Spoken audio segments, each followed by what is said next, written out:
Ethan Blackwood was a man the city admired. He built his fortune from the ground up, an empire of glass towers and golden deals. Newspapers called him the man who turned everything he touched into gold. But behind the grand gates of his hillside mansion, life wasn't gilded. It was hollow. His wife Claire had once believed their love story was the kind people envied, the kind that started with stolen glances and endless promises. She had met Ethan when he was still just a dreamer with a borrowed suit and tired eyes. She fell in love with his hunger for life, his laughter that could fill a room, and the way he looked at her as if she were his reason for trying. But as the years went by, success changed everything. The laughter faded, replaced by phone calls that never ended, and dinners eaten in silence. Claire had traded the warmth of a small apartment for a mansion, with a view of a mansion that gleamed from the outside but echoed emptiness within. Ethan was never cruel. He was just absent. He called it responsibility. She called it loneliness. The house staff adored him. The maids whispered about his success, and the drivers praised his generosity.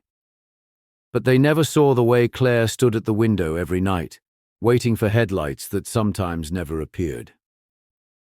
She had stopped asking where he was. She already knew. The boardrooms, the flights, the never-ending meetings that somehow mattered more than the quiet woman who had once believed in him. One evening, as rain streaked the tall glass panes of the mansion, Claire wandered through the halls, barefoot. She paused before a portrait of them from their wedding day. They looked radiant then, both of them. Ethan's eyes were full of light, and hers full of hope. Now both are gone. In the garden, the roses she had planted in their first year had begun to wilt. She hadn't noticed until the gardener mentioned it. "They're dying," he said softly, pruning shears in hand. Claire knelt beside the flowers, running her fingers over the dry petals. "So am I," she murmured, though she didn't mean for him to hear. His name was Daniel. Quiet, kind, and unassuming, the kind of man who spoke little but saw everything. Over time, he became more than just a gardener. He became a presence in her lonely days, someone who asked how she was and actually listened to the answer. Claire didn't fall in love with him, but she found herself again in his company in the way he spoke about the earth, how things grow when tended to with patience and care. He reminded her of a version of herself she'd long forgotten, gentle, alive, curious. For the first time in years, Claire began to paint again. The old studio on the east wing, once covered in dust, came back to life. Her canvases filled with color blues, golds, and soft pastels that whispered stories of longing and rebirth. When Ethan noticed the scent of paint and turpentine, he asked half-heartedly, "You're painting again?" "Yes," she said. He nodded, distracted. "That's good." He didn't mean it cruelly. He just didn't understand what that yes meant, that she was coming back to herself, with or without him. Then came the charity gala, the event of the year, one Claire had helped organize in their early days. This time, she went alone. Ethan had business. As she entered the ballroom, heads turned. She wasn't the lonely wife tonight, she was luminous. People whispered, not about Ethan's absence, but about Claire's presence. For the first time, she felt seen. That night, Ethan came home late. He found her asleep on the couch, her makeup faintly smudged, her heels by the door. There was something unfamiliar about her peacefulness. He stood there for a long time, realizing that the woman before him, the one he'd taken for granted, had quietly learned how to live without him. And that terrified him. The next morning, he tried to make small talk. "You looked beautiful last night," he said. "Thank you," she replied simply. But there was distance in her tone, not anger, not coldness, just indifference. Ethan went to work, but he couldn't focus. His meetings blurred. The sound of Claire's calm voice echoed in his mind. For the first time in years, he asked himself, when had she stopped needing him? That evening he came home early. The staff was surprised. So was Claire. "I thought you had a meeting," she said. "I cancelled," he replied.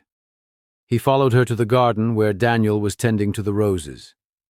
The air was heavy with the scent of rain and soil. Ethan stood there awkwardly, unsure of what to say. Daniel nodded politely and excused himself. Ethan watched as Claire knelt beside the flowers, brushing her hand against a fresh bloom. "They're coming back," he said quietly. She didn't look up. Yes, because someone cared enough to tend to them. Ethan felt the words like a blade.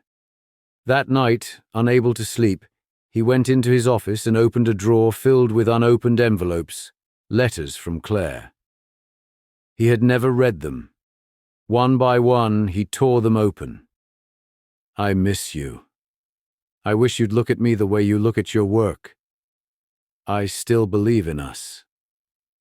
"Do you?" By dawn, Ethan's hands were trembling. He realized what he had lost long before it was gone. The next morning, he did something he hadn't done in years. He made breakfast, burnt toast, bitter coffee, but it was an effort. When Claire walked into the kitchen, she froze.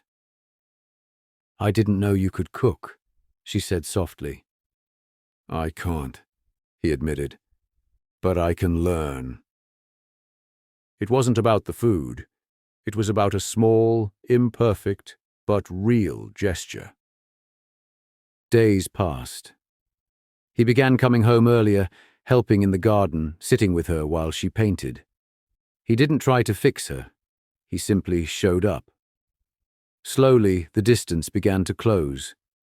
There were setbacks, moments of silence, awkwardness, and old habits resurfacing. But now Ethan noticed them.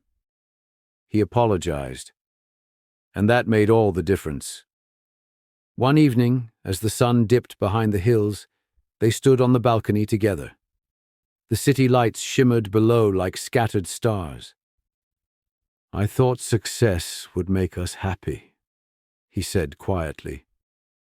Claire turned to him. "And now?"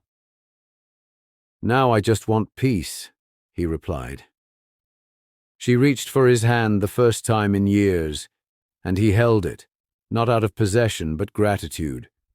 Months later, the mansion that once echoed emptiness was filled with warmth again, the sound of laughter in the halls, the hum of music drifting through open windows, the scent of roses blooming strong and full.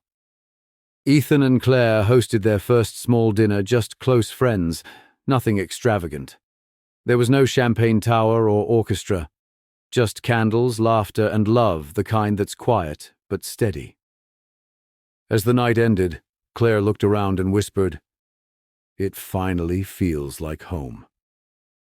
Ethan smiled a real smile, one that reached his eyes, and somewhere deep inside, he made a silent promise. Never again would he measure life by wealth or success. Because in the end, all he ever wanted was right here in the home he almost lost, and the woman who chose to stay.